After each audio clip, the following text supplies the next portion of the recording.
Morning children, this is your values class. So we had done lesson number 5 explanation. Lesson 5 was safety is your priority. I have again sent you the videos on 28 or 27 of November, so you can watch those videos again. This chapter is about keeping yourself safe with bullying of senior students in the school, or keeping yourself away from strangers if you are going alone somewhere, and it is also about cyber safety. Okay, so today we will be discussing exercises. You have to write the answers in the textbook only in short. First question, what will you do if someone is trying to bully you? Bully you means तंग करना, आपको physically hurt करने की कोशिश करना. Okay, इस तरह से. तो आपको क्या करना चाहिए? आपको रिएक्ट नहीं करना है, ठीक है. आपको काम रहना है और जितना हो सके उस सिचुएशन से बाहर निकल के जितना जल्दी हो सके आपको अपने बड़ों को, अपने एल्डर्स को इन्फॉर्म करना है. सपोज़ कि आपको कोई सीनियर स्कूल में कोई सीनियर बच्चा बुली करता है, कोई आपसे हायर क्लास में पढ़ने वाले, तो आपको आपके टीचर्स को इन्फॉर्म करना होगा. Second question, what is the correct thing to do if someone is following you. Suppose आप कहीं पे अकेले गए हो मार्केट एरिया में और आपको ऐसा लग रहा है कि कोई आपको पीछा कर रहा है. ओके, कोई आपको फॉलो कर रहा है. तो सबसे पहले तो आपको सुनसान जगह से निकल के किसी भीड़ भाड़ वाली जगह पे आ जाना चाहिए, क्राउडेड प्लेस पे. सेकेंडली, आपके पास अगर फ़ोन है तो you have to call any close person that you are in this market and you will reach home by this time and you think that someone is following you. ऐसा आपको अपने closest जो भी relative है, papa mummy जो भी है, उनको बताना है. आप ये भी कर सकते हैं कि आप उनको अपनी लोकेशन तब तक सेंड करें. वो आप गूगल से आप लोकेशन उनको सेंड कर सकते हैं. अगर आपके पास फ़ोन नहीं है तो you can borrow the phone from someone to make a call to a relative. But first thing आपको यही करनी है कि you have to go to a crowded place. Okay.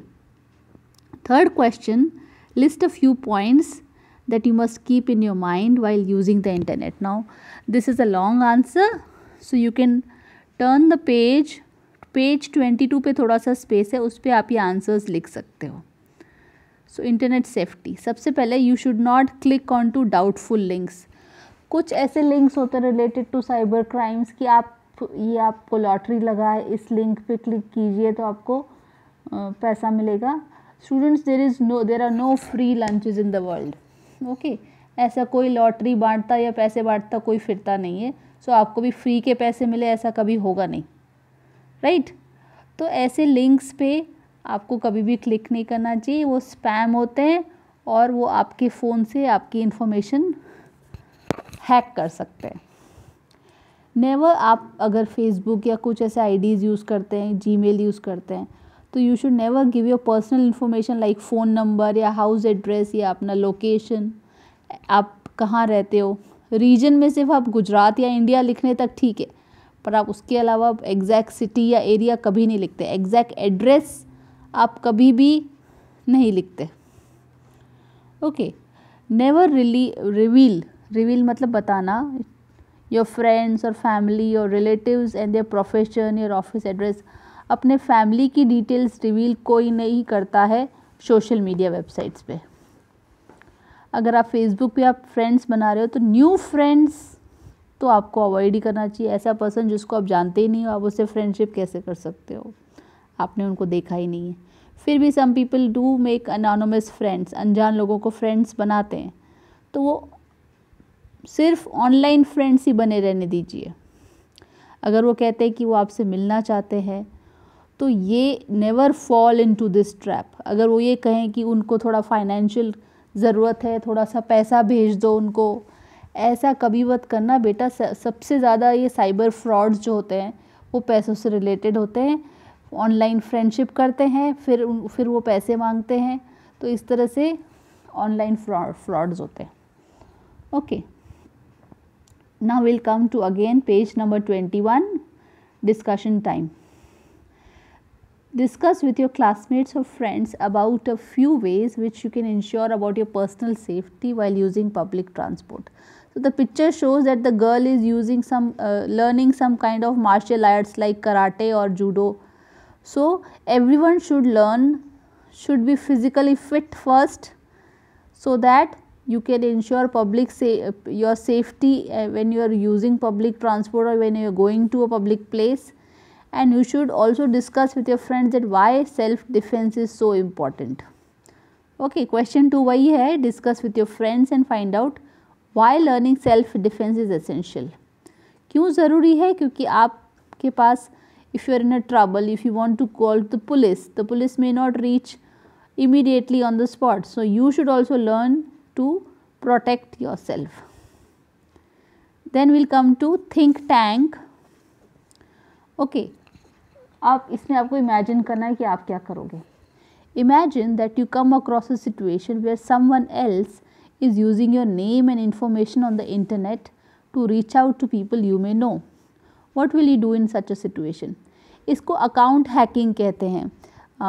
This happens a lot with the celebrities and famous personalities, that कि उनके Twitter account या उनका Facebook या Instagram account से अकाउंट को कोई हैक कर लेता है और उनके अकाउंट को यूज़ करके malicious, that means harmful offensive information कोई इंटरनेट पे डालता है.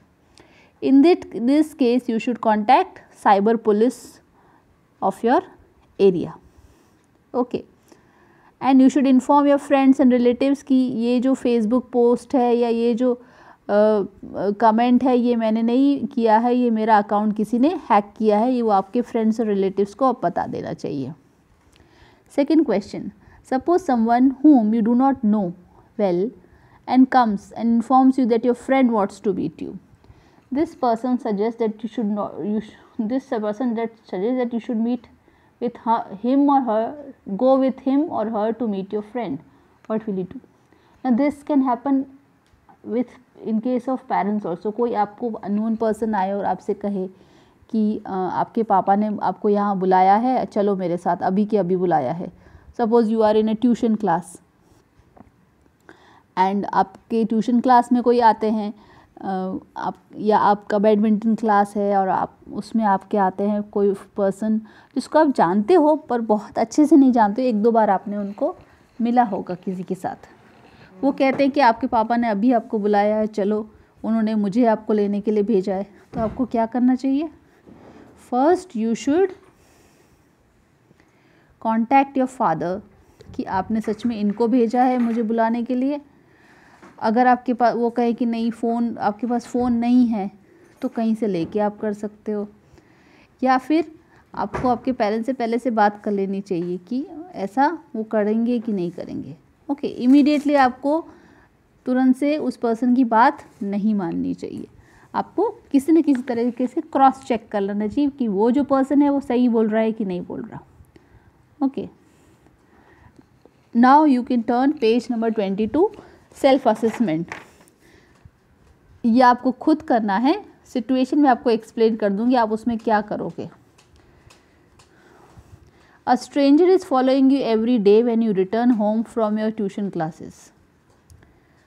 You want to inform your family, but he or she has threatened to hurt you if you do so. कोई पर्सन आपको फॉलो करता है रोज़ और आप अपनी फैमिली को इन्फॉर्म करना चाहते हो, बट वो आपको थ्रेटन यानी डरा रहा है कि अगर आप उसको आप करोगे तो वो आपको हर्ट करेगा. तो आपको डिसाइड करना आप इसमें क्या करोगे. Second situation, your friend introduces you to another person. This person tries to gather personal information from you and ask for your photograph. And your friend has introduced to a new person. Now this new person आपके बारे में और जानना चाहता है और आपके photos लेना चाहता है, पूछता है कि आपके फ़ोटोज़ दो, हार्ड कॉपी या व्हाट्सएप पे मांगता है. तो आपको क्या करना चाहिए. Third situation, you get an email from an unknown source saying that you have won a contest, though you did not participate in it. They ask for information such as the address, phone number and details of your parents' bank account. जैसे मैंने आपको कहा था कि अगर कोई ऐसे unknown message आता है कि आपने कोई लॉटरी जीती है या आपने कोई कंपटीशन जीता है जो एक्चुअली में आपने पार्टिसिपेट ही नहीं किया था, और फिर वो आपसे पूछते हैं कि आपका एड्रेस बताओ, फ़ोन नंबर बताओ, आपके पेरेंट्स का बैंक अकाउंट बताओ, हम उसमें डायरेक्टली पैसा डाल देंगे, तो आपको क्या करना चाहिए सोचो। आपको बिल्कुल भी इस तरह की डिटेल्स उनको नहीं देना चाहिए। Number 4, a stranger claims to be lost and asks you for direction. This person asks you to accompany him or her to that place. आप अगर सपोज अकेले बस में या कहीं पे ट्रैवल कर रहे हो और आपके साथ एक अननोन पर्सन भी है, और वो ये कहता है कि वो रास्ता भूल गया है अपने घर का, और वो कहता है कि आप उसके साथ चलो उस जगह पे क्योंकि इसको रास्ता भूल गया है कम्प्लीटली, तो क्या आप उसके साथ जाओगे? You have to decide. Okay, so students, these are the exercises related to your personal safety. I hope you will listen to every of the situation carefully and then decide what you should do. This finishes your lesson number 5. Okay, thank you.